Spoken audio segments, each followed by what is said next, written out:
નમસ્કાર ગુજરાત। આજે 4 નવેમ્બર અને વાર થયો છે મંગળવાર। આજના દિવસે ઘરની બહાર નીકળતા પહેલાં ખાસ કરીને આજનો વિડીયો તમે છેલ્લે સુધી જોજો, કારણ કે ગુજરાત રાજ્ય ઉપર વરસાદની આગાહી કરતાં ભયંકર પૂરની પરિસ્થિતિ સર્જાતી જોવા મળી રહી છે। અત્યારે અરબ સાગરના દરિયાની અંદર ભેજનું પ્રમાણ છે એ ખાસ મોટા પ્રમાણ માટે જોવા ન મળે, પરંતુ અત્યારે અરબી સમુદ્રના દરિયાકાંઠાના શેક લોકો માટે વાતાવરણની અંદર મોટો પલટો લાવવાની શક્યતા અત્યારે આપણી પાસે જોવા મળી શકે। તો અરબ સાગરની અંદર દરિયાકાંઠાના વિસ્તારો છે અને ભેજના કારણે અરબી સમુદ્રના દરિયાકાંઠાના વિસ્તારોની અંદર વાતાવરણ મોટો પલટો લાવશે। અરબી સમુદ્રના દરિયાની અંદર જે સિસ્ટમ બની છે એ સિસ્ટમનો ઘેરાવો અત્યારે ગુજરાત નજીક પહોંચતો જોવા મળી રહ્યો છે। એટલે કે ગુજરાત રાજ્યના દક્ષિણ ગુજરાત અને પૂર્વ ગુજરાતના જે જિલ્લાઓ છે એમાંથી અત્યારે દક્ષિણ ગુજરાતના જે જિલ્લાઓ છે, જે ખાસ કરી ચિંતન ગુજરાતના દરિયાકાંઠા વિસ્તારો, એટલે ચિંતન અને ગુજરાતના દરિયાકાંઠાના જે અરબી સમુદ્રના લોકેશન છે એ લોકેશનના ભાગરૂપે ત્યાંના જે વાતાવરણીય સોર્સિસ છે એ સોર્સની અંદર એવું માલુમ ચડ્યું છે કે અરબ સાગરની અંદર જે લો પ્રેશર સિસ્ટમ કે ડિપ્રેશન સુધી અસર પહોંચે એ પહેલાં એ સિસ્ટમની અસર બંગાળની ખાડીની અંદર થવી જોવે। એટલે અરબી સમુદ્રની અંદર જે લો પ્રેશર સિસ્ટમ બને એ અરબી સમુદ્રના દરિયાકાંઠાના વિસ્તારોની અંદર ભેજ તરીકે અર્પિત કરી દો। તો આ અંગે છે નવું જાણવા મળ્યું, કારણ કે અરબી સમુદ્રની અંદર ભેજનું પ્રમાણ ન હોય અથવા તો ગ્રીન કપડ અથવા ગ્રીન ચુંદડી હોય, પરંતુ વાતાવરણીય પલટો હોય અને વરસાદની આગાહી વધારે થતી હોય તો આ પ્રકારની આપણે માહિતી છે એ જોઈ શકીએ છીએ। જેની અંદર અત્યારે સૌરાષ્ટ્રના દરિયાકાંઠાના વિસ્તારોની અંદર અને મધ્ય ગુજરાતના જે જિલ્લાઓ છે, જેમાં ખાસ કરીને અમદાવાદ છે, મહેસાણા છે, વડોદરા છે, હિંમતનગર છે, ભાવનગર છે, અમરેલી છે, ગીર સોમનાથ છે, તો આ જિલ્લાઓની અંદર સારો વરસાદ પડવાને લઈને શક્યતા વધારે દર્શાવવામાં આવી રહી છે। અરબી સમુદ્રની અંદર જે લો પ્રેશર સિસ્ટમ સક્રિય થઈ તેના કારણે વાતાવરણની અંદર મોટો પલટો આવવાની અત્યારે આગાહી અંબાલાલ પટેલ દ્વારા કરવામાં આવી છે। પરંતુ આ પહેલાં શું ખરેખર અંબાલાલ પટેલ કે પછી કોઈપણ એવા રાજકીય આગેવાનો કે જેમની સાથે ગુજરાત દરિયાકાંઠાના વિસ્તારો તરીકે છે ડિબેટ કરી શકે? તો આ પ્રકારે માહિતી અત્યારે મળી રહી છે કે બંગાળની ખાડીની અંદર જે લો પ્રેશર સિસ્ટમ સક્રિય થઈ છે તેના કારણે વાતાવરણની અંદર મોટો પલટો આવવાનો છે અને આ પલટો મિત્રો બંગાળની ખાડીની અંદર જોવા મળશે। એટલે બંગાળની ખાડીની અંદર લો પ્રેશર સિસ્ટમ અત્યારે સક્રિય થઈ રહી છે અને આ લો પ્રેશર સિસ્ટમ ડિપ્રેશન સુધી પહોંચશે અને ડિપ્રેશનમાં ભારે પવનો અને વરસાદની આગાહી જોવા મળશે। અત્યારે ગુજરાત ઉપર જે વાતાવરણની અંદર પલટો જોવા મળ્યો છે એ ઇવેલ્યુશન કારણે અરબી સમુદ્રના દરિયાકાંઠાના વિસ્તારોની અંદર જ ફર્યા કરત। બાકી અત્યારે ગુજરાતના દરિયાકાંઠાના વિસ્તારોની અંદર ભેજનું પ્રમાણ હોય કે ન હોય એ પ્રકારે અરબી સમુદ્રમાંથી છે લોકેશન ગોતતા ગુજરાતના દરિયાકાંઠાના વિસ્તારોની અંદર જે ખેડૂતોને ભારે નુકસાન થયું છે એ નુકસાનીના વળતર સામે શું કરવું? આ સાથે મિત્રો ગત રાત્રિના આપણે હવામાન સમાચારની વાત કરીએ તો ભારે વરસાદ અને ભારે પવન સાથે જે ઝાપટાના પવનો હતા એની જગ્યાએ ભારે પવન સાથે વરસાદની આગાહી દર્શાવવામાં આવી છે। હવામાન વિભાગની આગાહી અનુસાર ઉત્તર ગુજરાતમાં ભારે પવન સાથે ધોધમાર વરસાદ વરસી રહ્યો છે। આકાશમાં પણ વાદળો છવાઈ ગયા હતા, જેના કારણે મિત્રો ખેડૂતો તેમના પાકને નુકસાન થવાની ચિંતા આપીને સિદ્ધપુરામાં ભારે પવન સાથે વરસાદ ફૂંકાયો હતો। આ કમોસમી વરસાદના કારણે કપાસ, ઘઉં અને મગફળી જેવા શિયાળુ પાક હોય છે એના મોટું નુકસાન થવાની ભીતિ છે અત્યારે સ્પષ્ટ જાણવા મળે છે, એટલે કે ગુજરાત ઉપર જોવા મળે છે। પરંતુ અત્યારે ગુજરાતમાં પણ ભારેથી અતિ ભારે પવનની આગાહી છે 1 થી 2 દિવસ ચાલશે।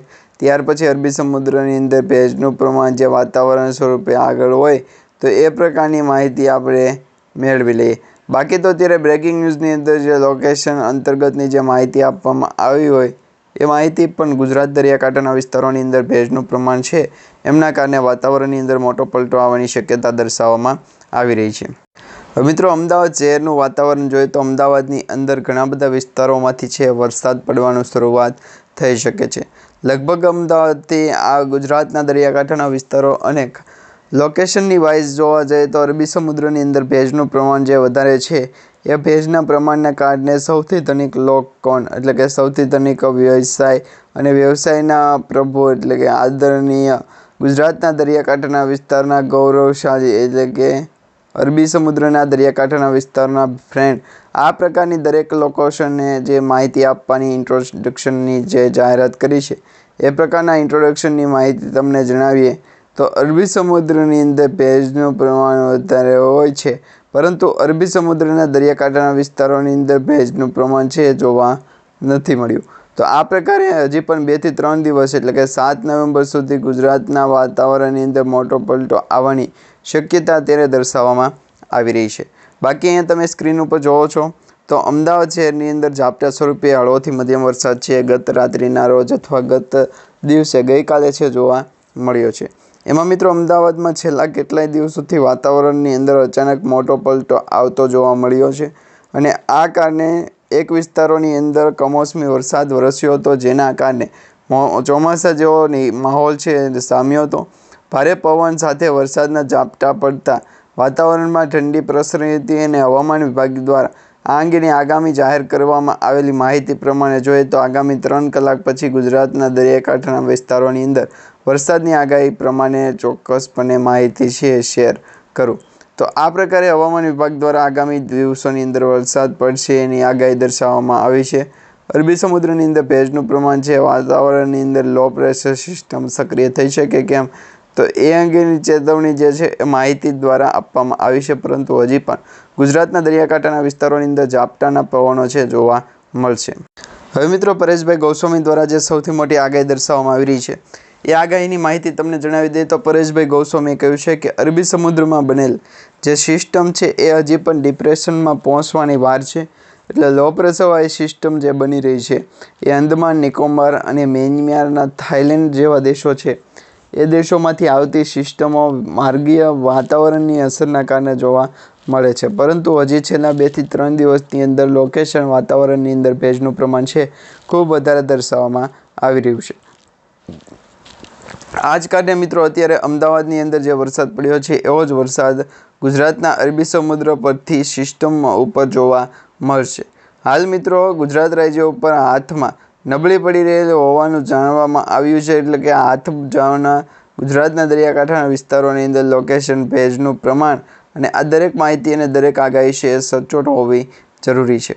તો આ પ્રકારે અત્યારે આ સિસ્ટમની ખેડવાની જે વરસાદ હોય એને પણ જાહેર ઘટનાની શક્યતાઓ દર્શાવવામાં આવી રહી છે. વરસાદની સ્થિતિ હજી પણ ભયંકર છે એ સાબિત થતી જોવા મળી રહી છે. બાકી અત્યારે ગુજરાતનું વાતાવરણ તમને દર્શાવી દઈએ તો જ્યારે અમદાવાદ સહિત 10 જિલ્લાઓમાં એક જ દિવસ દરમિયાન ભારે વરસાદનું એલર્ટ જાહેર કરવામાં આવ્યું હતું.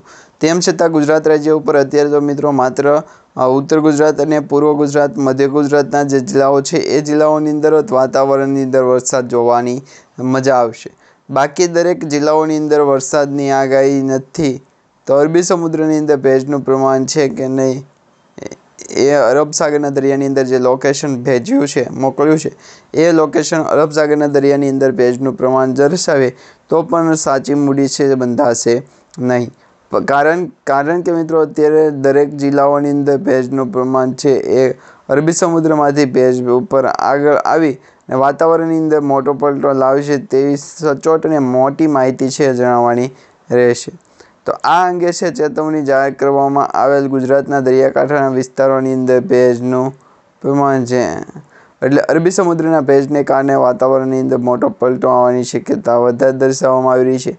હજી પણ ગુજરાત ઉપર વાતાવરણ ચોખ્ખું થશે એ પહેલાં 2 થી 3 એવા મિની રાઉન્ડ જોવા મળશે જેમાં સાયક્લોનિક અસર છે દર્શાવવામાં આવશે. એટલે કે મિની રાઉન્ડની અંદર સાયક્લોનિક દર્શાવવાની છે એ માહિતી આપણે જણાવી દઈશું. જ્યારે અમદાવાદ સહિત 10 જિલ્લાઓમાં હજી પણ એક દિવસ દરમિયાન બેરું વરસાદ કારણે ગુજરાતના કારણે વરસાદની આગાહી છે દર્શાવવામાં આવી છે અને આ વરસાદની આગાહી 2 થી 3 અરબ સાગરના અંડર વોટર બ્રિજ ઉપરથી છે પસાર થશે.